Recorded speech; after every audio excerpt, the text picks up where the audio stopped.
So chapter 4 is called the chapter of transcendental knowledge. It's very interesting. Krishna actually digs deep into knowledge and how it's dissipated, teacher, student, etc., etc. So it starts with disciplic succession, that how this Vedic knowledge has come down.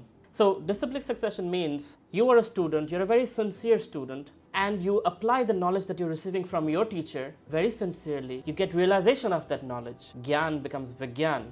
Knowledge becomes realized knowledge. That means, aha, I get it. And then you practice more, you gain more realization, and you start sharing that knowledge. And eventually you become a teacher, and then you have many students, and they carry this knowledge forward generation after generation. That is how the Vedic knowledge has come down through the oral tradition, hearing and speaking, and thus it has come down. So Krishna is saying that it has to come in a specific disciplic succession of Guru Shishya Parampara, or disciplic succession of Guru and disciple, coming all the way from himself, from God himself. So it cannot be today I wake up and I have an inspiration and I am a guru, right? Krishna is saying that is not bona fide. Bona fide is you want to take your knowledge from a university that is accredited. Just like that, you want to take your knowledge from a disciplic succession, a teacher in the line of Guru Shishya Parampara that is coming directly from Krishna himself. The next thing he tells Arjun is that, my dear Arjun, this same Bhagavad Gita that I'm speaking to you has been spoken already 2 million years ago. I spoke it to sun god Vivaswan, and he spoke it to his son, and thus it has come down all these years. And again I'm speaking because there has been a break in the chain of disciplic succession. Which means, there's guru, there's student becomes guru, etc., etc., and there has been somehow a break in the chain. So whenever that break happens, Krishna personally comes to re-establish that connection, so the knowledge flows down all the way to us, generation after generation, and he says that, right? He says, Yada yada hi dharmasya glanir-bhavati bharata abhyuthanam adharmasya tadatmanam srijamyaham. Which means, whenever there's decline in religious principles, whenever there's wrong things happening, yada yada hi dharmasya glanir-bhavati. So he comes personally, Krishna, God, comes personally as Ram, as Narasimha, as Varaha, as Kurma, as Parashuram, right, as Lord Chaitanya. He comes in different yugas, Satya Yuga, Treta Yuga, Dwapar Yuga, Kali Yuga, and he re-establishes the same teachings and principles of religiosity through which we can find happiness and satisfaction. So that's Krishna's thing. And there's another purpose why he comes down. He says, Paritranaya sadhunam vinashana ch dushkritam dharma samsthapanarthayo sambhavami yuge yuge. So he says, to deliver the pious and to annihilate the miscreants, as well as to re-establish the principles of religion, I myself appear millennium after millennium.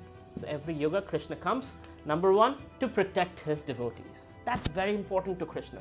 He's known as Bhakta Vatsal because he loves those who love him. So he's come to reciprocate.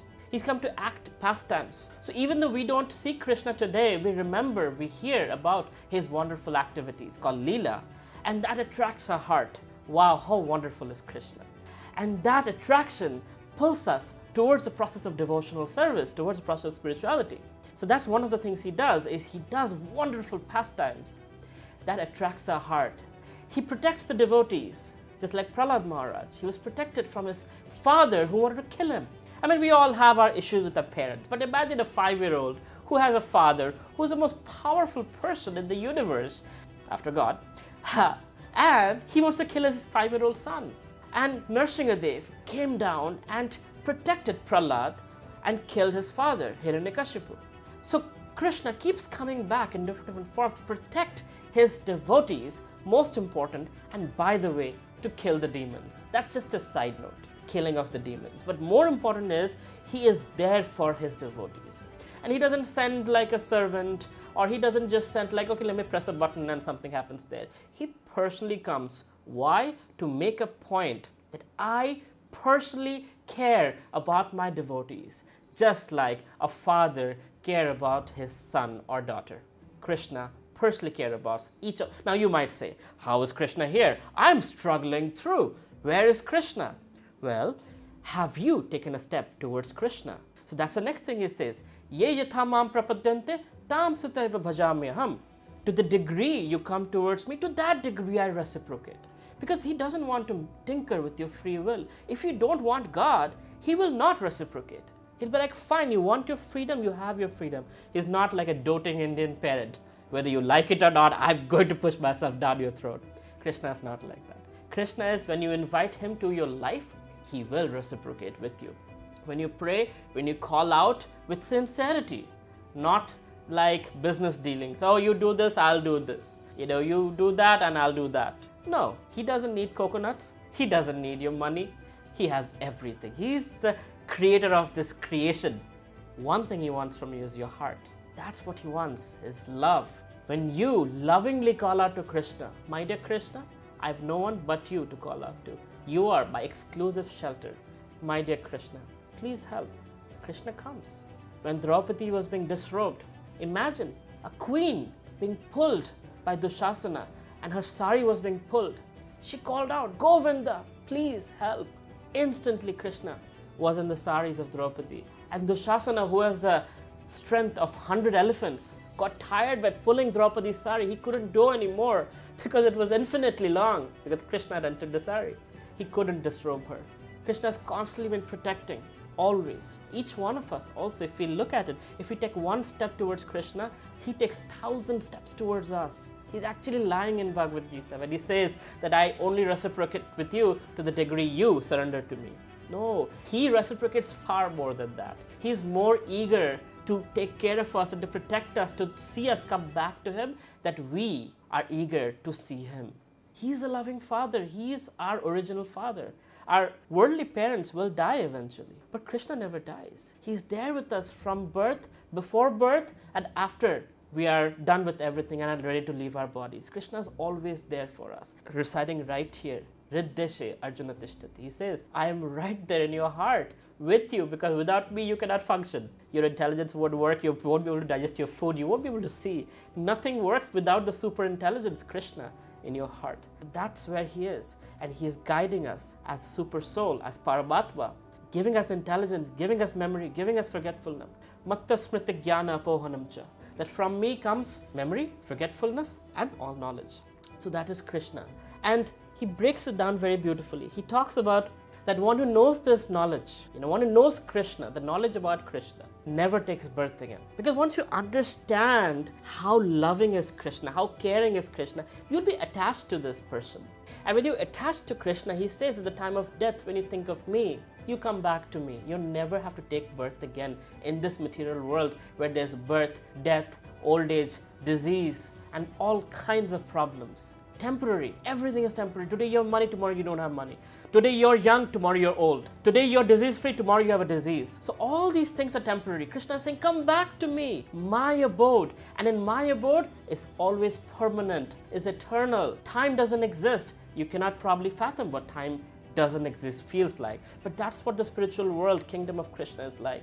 That's what Golok Vrindavan is like. And he's inviting us, come back. Why do you want to die over and over again? Why do you want to suffer over and over again? Why do you want to have temporary happiness? Have permanent happiness with me.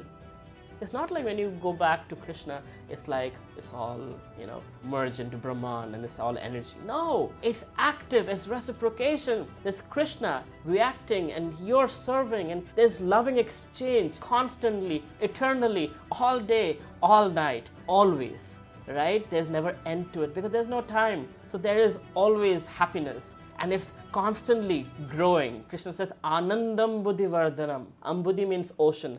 Ananda means happiness. Vardhanam means increasing. Ocean of happiness, increasing and increasing and increasing. That's where Krishna is inviting us. But it starts with knowledge. That's why chapter 4 is about transcendental knowledge. But with that knowledge, you get to know who is Krishna? What is that spiritual world? Why should I aspire for it? What is wrong with where I am? Why am I suffering? Why am I struggling? And how can I get out of it? And Krishna says, now that you've asked that question, go approach a spiritual master, a proper guru, who is in the disciplic succession, in the Guru Shishya Parampara. Not these babas with the dari and everything, not those cheaters I'm talking about. Krishna is saying a bona fide guru. That means a guru who has a guru. Who has a guru all the way back can connect back to Krishna 5,000 years ago and beyond. Such a person is a guru who can answer all your questions and reveal all your doubts. But you as a student need to have some qualifications. And Krishna says, Tad vidhi paripratena pariprashnena sevaya. 3 things. Paripratena. You need to know that you don't know. You need to be humble. I don't know. I want to know. And I say that about startups too. Everywhere you need to be humble. That I'm open-minded. I'm open to receiving your instructions. And you need to ask questions. Inquire. Don't be just like, okay, whatever you say, accept blindly. No. Ask questions. Arjun is asking questions and Krishna is answering them. So like that, be like Arjun. Ask questions to a proper teacher who can profoundly answer your questions from the scriptures. Not speculation, not their mental concoction, but from Krishna's words they can answer your questions. They can clear your doubts, right? And service, sevaya, Krishna says. Serve them humbly. What seva? You help them help you understand this science of spirituality. When you do that, then you can understand this knowledge slowly, practice it. With that, Gyan becomes Vigyan. And then, aha, I get it. And then you keep moving forward with this knowledge. So thus Krishna ends chapter 4 by saying, therefore, the doubts that have arisen in your heart out of ignorance should be slashed with the weapon of knowledge, armed with yoga. O Bharata, stand and fight. So same applies to us. Be armed with the weapon of yoga. That means your connection with God. Yoga means to connect, right? And your knowledge of Krishna consciousness. With that, stand up and fight the war of life. I'll see you again next week on chapter 5.